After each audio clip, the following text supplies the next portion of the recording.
E aí, galera do Me Salva, tudo beleza com vocês? Nessa aula eu apresento para vocês e convido a leitura da obra Lucíula, de um dos autores mais famosos do romantismo brasileiro, que foi o José de Alencar. Com certeza vocês já ouviram, ou não sei se com certeza, mas talvez tenham ouvido falar na escola dessa obra, talvez já tenham lido essa obra e talvez pelo nome não identifiquem, mas a partir de alguns aspectos do enredo, talvez vocês se deem conta de qual obra que eu estou falando, já que é uma obra, né, um enredo, é uma história bastante famosa do José de Alencar. Vocês talvez possam não ter lido, mas já ouviram falar, né? E aliás é isso que o Ítalo Calvino vai dizer que constitui um clássico, né? Aquele texto que a gente pode, porventura, não ter lido, mas que a gente conhece a história, conhece alguma coisa do enredo. E esse, com certeza, né, Lucíula, do José de Alencar, é um clássico, né, da literatura brasileira, ok? Então, o romance ele foi publicado em 1862, para vocês terem uma ideia, né, do período histórico, tá? E faz parte de um período da história do Brasil no qual a burguesia era a classe social dominante. E a sua preocupação com as aparências, né, a preocupação da burguesia com as aparências e com o uso de máscaras sociais para aparentar ser o que não eram, se tornou um tema de muitos romances, tanto da literatura brasileira quanto da literatura europeia, tá? Então, essa característica, né, de uma crítica à burguesia, tá? É algo que é parte da literatura do século XIX, tá? E que é parte tanto do romantismo brasileiro, período, escola literária ao qual pertence a obra do José de Alencar, mas também fez parte do realismo e do naturalismo. Então acaba sendo uma característica bastante forte na literatura do século XIX de forma geral, na literatura europeia, né? Eu destaquei a literatura europeia para lembrar vocês, né, de outras aulas de literatura, lembrar vocês que nessa época a literatura aqui do Brasil ainda não tinha autonomia e os escritores eles copiavam modelos europeus de construção de romances. E o José de Alencar não tá muito fora disso, né? Havia uma tentativa de trazer uma temática brasileira, uma temática nacional, mas eles copiavam os modelos, a forma e a estrutura do romance europeu, dos grandes romances europeus, os romances franceses, os romances ingleses especialmente. Maravilha?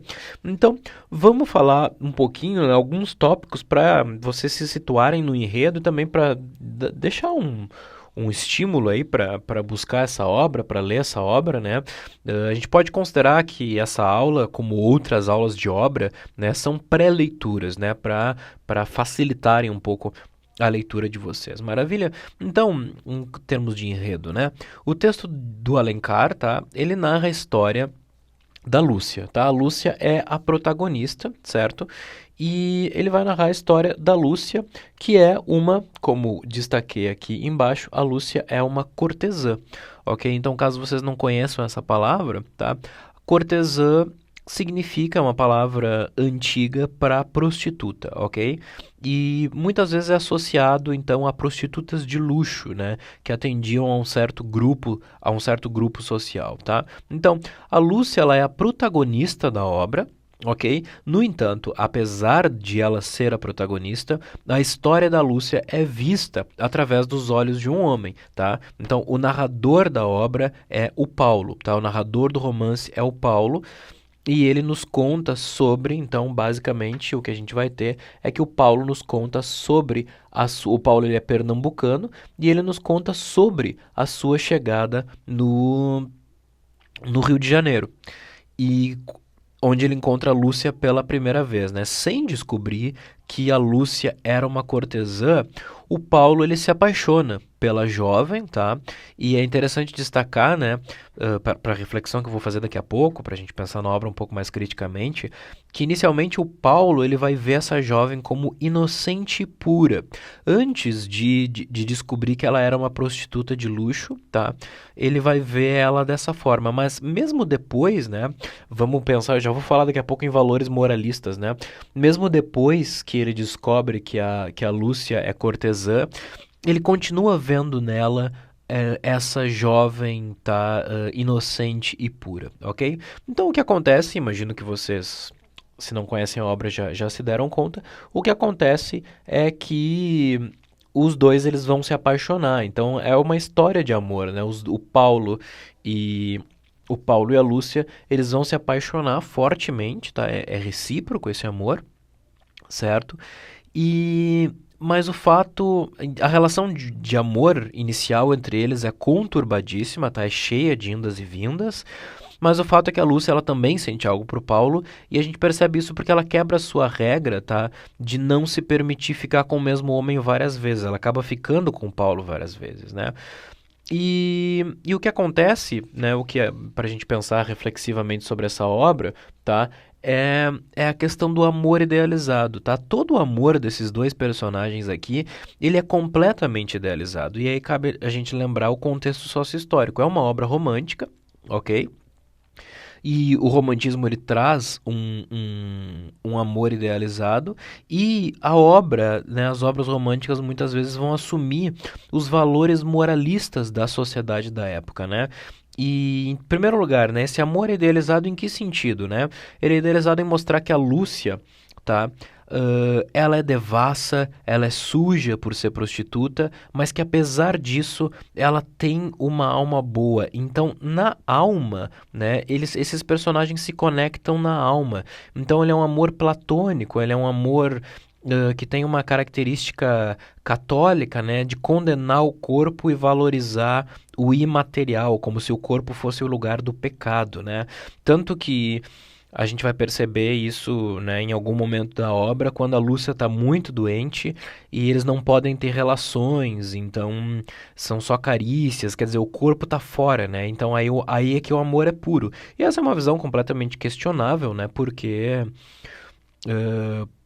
questionável se a gente pensa, né, que nós somos corpo, né, que nós somos matéria e imatéria de alguma forma, né? E os valores moralistas eles estão presentes na obra no sentido, né, dessa crítica, né, que a gente vai ver em toda a obra, né? Apesar de ser cortesã, Lúcia é pura, né? Blá blá blá. Então, toda essa lógica aqui que mostra os valores moralistas da sociedade burguesa da época, a gente percebe, ok? E além disso, a gente pode hoje, na contemporaneidade, pensar nessa velha separação, na burra redução, né, das mulheres entre santas e devassas, né? Que é um valor moralista muito forte, quer dizer, então a mulher que se utiliza do seu corpo com liberdade, ela é devassa, e a mulher que é submissa seria santa, enfim, né? Dá para discutir muita coisa a partir disso, se a gente olhar para essa obra de uma perspectiva contemporânea, né?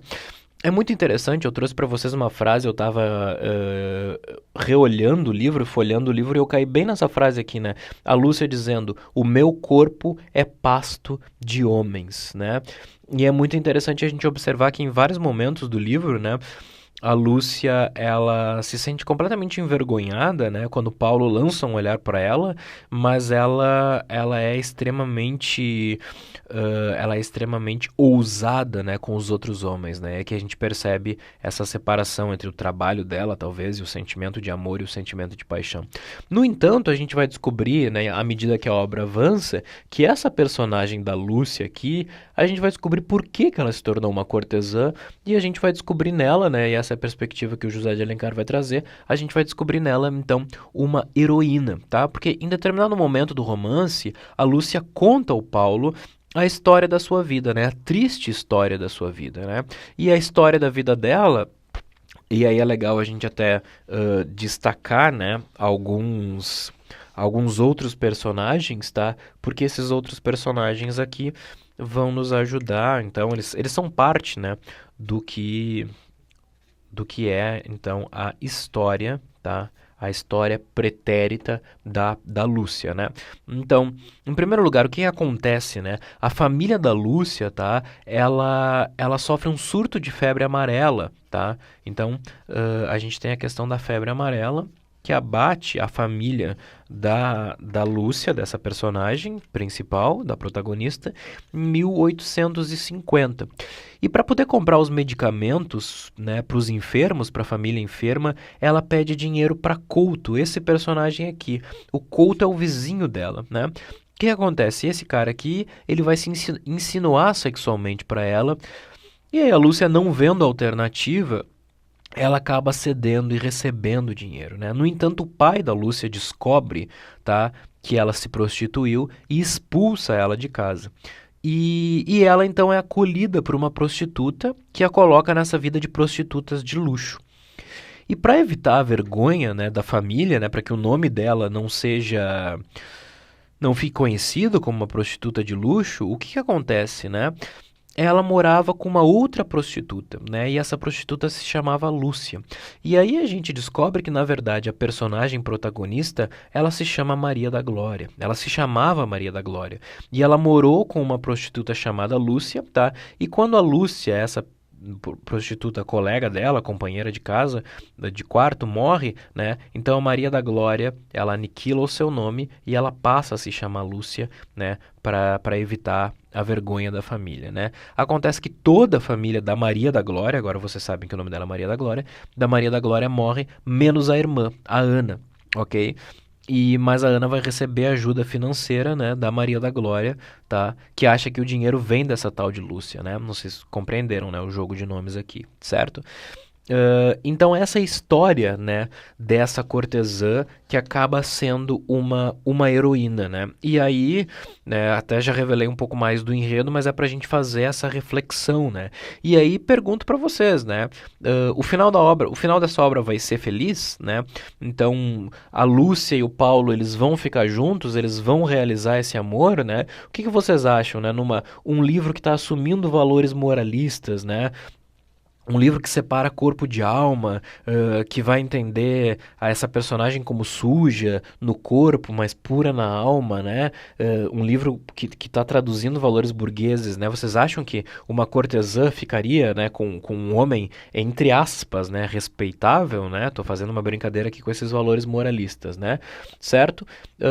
Então leiam a obra, né? Ela é uma obra... O José de Alencar é um autor que tem umas obras, assim, que podem ser desagradáveis e meio chatas, especialmente para adolescentes e jovens, né? Mas Lucila é uma obra que realmente faz com que a gente avance, porque ela é uma obra bem gostosa de ler, ok? Então, basicamente esse é o enredo e as reflexões que a gente pode fazer, então, sobre esse romance romântico, tá? Que está carregando uma série de valores moralistas e trazendo essa perspectiva do amor platônico, do amor idealizado, do amor, digamos assim, né? Como entendido pelo catolicismo. Maravilha, galera? Boa leitura, até a próxima.